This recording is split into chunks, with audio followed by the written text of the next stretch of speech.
Hello viewers, দাঁতের ব্যথার যন্ত্রণা, জীবনটা তেজপাতা টানা টানা হয়ে যায়।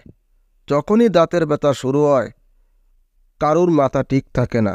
তার সাথে দাঁতের গোড়া দিয়ে রক্ত পড়া এবং গাও ইনফেকশন। এই ধরনের সমস্যার সমাধান করার জন্য দুর্দান্ত কার্যকারী দুটি মেডিসিন নিয়ে আজকে আপনাদের মাঝে উপস্থিত হয়েছি। ভিডিওটা দেখে আপনারা শিখে রাখেন, কাজে লাগবে।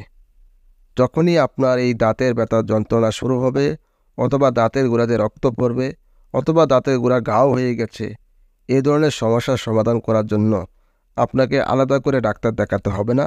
প্রাথমিকভাবে আপনি এই ওষুধের মাধ্যমে নিজের চিকিৎসা নিজে করে সুস্থ হবেন তাড়াতাড়ি। কিভাবে সেবন করবেন, কতদিন সেবন করবেন, বিস্তারিত আলোচনা করার আগে ছোট্ট একটা রিকোয়েস্ট। এই চ্যানেলে যদি আপনি নতুন হয়ে থাকেন, অবশ্যই চ্যানেলটি সাবস্ক্রাইব করবেন, কারণ আমি আপনার জন্য সবসময় ভালো ভালো ওষুধের নাম এই চ্যানেলটির মাধ্যমে শেয়ার করে থাকি। রোগ অনুযায়ী সঠিক ওষুধের নাম আপনাদের মাঝে নিয়ে হাজির হই। এখন আমি আপনাদের মাঝে আজকের চিকিৎসাটির মূল পর্ব শুরু করছি। প্রথমে বলি, যখন হঠাৎ করে আপনার দাঁত ব্যথা হবে, শুধুমাত্র দাঁত ব্যথার জন্য বলছি, যখন দাঁত ব্যথা শুরু হবে তখন রোলাক ট্যাবলেটটি সেবন করবেন ভরা পেটে, সাথে একটি গ্যাস্ট্রিকের ওষুধ খাবেন।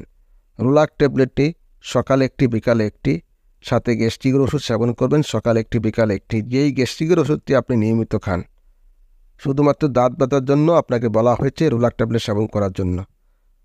দাঁত ব্যথার সাথে সাথে যদি আপনার দাঁতের গোড়ায় ঘাও থাকে বা রক্ত পড়ে, তাহলে ইন্টারসেপ্ট 500 mg ক্যাপসুলটি প্রতিদিন সেবন করতে হবে 3 বেলা। সকালে একটি, দুপুরে একটি, রাতে একটি। একটানা 7 দিন সেবন করতে হবে। আর দাঁত ব্যথার জন্য রোলাক ট্যাবলেট ব্যথা কমে গেলে আর খাওয়ার কোনো প্রয়োজন নেই। কিন্তু দাঁতের গোড়ায় ঘাও অথবা রক্ত পড়া এই ধরনের সমস্যার সমাধান করার জন্য একটানা ইন্টারসেপ্ট ক্যাপসুলটি সেবন করতে হবে। আমি আপনাকে আবারও সুন্দরভাবে বুঝিয়ে বলার চেষ্টা করছি, মনোযোগ দিয়ে শুনবেন। শুধুমাত্র দাঁত ব্যথা হলে রোলাক ট্যাবলেটটি সেবন করবেন সকালে একটি, বিকালে একটি, সাথে গ্যাস্ট্রিকের ওষুধ সেবন করবেন। যেই গ্যাস্ট্রিকের ওষুধটা আপনি নিয়মিত খান 2 বার, সকালে একটি, বিকালে একটি। দাঁত ব্যথা কমে গেলে রোলাক ট্যাবলেট সেবন করতে হবে না। যদি দাঁত ব্যথা আবার দেখা দেয়, তাহলে আপনি একটানা 2 দিন সেবন করতে পারেন রোলাক ট্যাবলেটটি।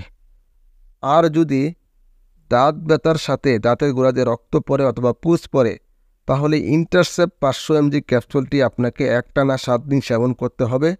সকালে একটি, দুপুরে একটি, রাতে একটি। 21টা ক্যাপসুল আপনাকে সেবন করতে হবে দাঁতের গোড়াতে রক্ত পড়লে অথবা ঘাও হলে। আশা করি আপনি বুঝতে পেরেছেন। আজকের এই চিকিৎসাটি শুধুমাত্র 12 বছরের উপরে যারা আছেন তাদের জন্য। 12 বছরের নিচে এই চিকিৎসাটি নিতে পারবেন না। তার সাথে একটি উপদেশ আপনাকে মেনে চলতে হবে। দাঁত থাকতে দাঁতের মূল্য দেওয়ার চেষ্টা করবেন, নিয়মিত দাঁত ব্রাশ করবেন, মিষ্টি জাতীয় খাবার এড়িয়ে চলার চেষ্টা করবেন। সকালে, বিকালে 2 বেলা প্রতিদিন দাঁত ব্রাশ করবেন, তাহলে দাঁত ভালো থাকবে, দাঁতের ব্যথা হবে না, দাঁতের গোড়াতে রক্ত পড়বে না।